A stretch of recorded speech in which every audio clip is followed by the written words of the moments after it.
বেগম খালেদা জিয়ার মৃত্যুতে তার রুহের মাগফিরাত কামনায় নওগাঁয় কোরআন খতম, দোয়া মাহফিল ও মানবিক সহায়তা কর্মসূচি পালন করা হয়েছে।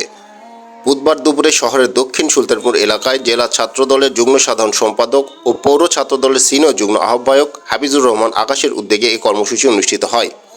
কর্মসূচির অংশ হিসেবে দক্ষিণ সুলতানপুর মাদ্রাসার শিক্ষার্থীদের দিয়ে পবিত্র কোরআন খতম করা হয়। পরে মরহুমার আত্মার শান্তি কামনায় বিশেষ দোয়া অনুষ্ঠিত হয় এবং উপস্থিত শিক্ষার্থীদের মাঝে খাবার বিতরণ করা হয়।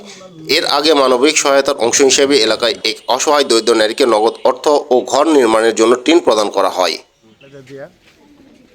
আমাদের সকলের মায়া ত্যাগ করে, ইহকালের মায়া ত্যাগ করে তিনি ইন্তেকাল করেছেন, আপনারা জেনেছেন।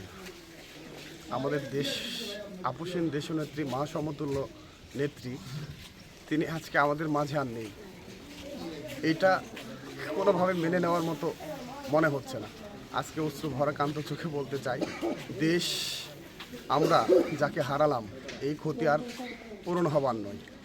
আগামী 100 বছরও আমাদের এই দেশনেত্রী বেগম খালেদা জিয়ার মতো কোনো নেত্রী বাংলাদেশে আসবে বলে আমরা মনে করি না।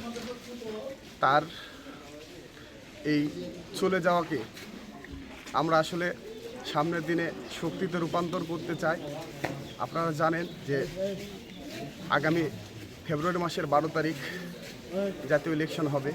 আমরা এই শোককে শক্তিতে রূপান্তর করে আগামী রাষ্ট্রনায়ক তারেক রহমানের হাত ধরে ধানের শীষের পক্ষে কাজ করে যাব।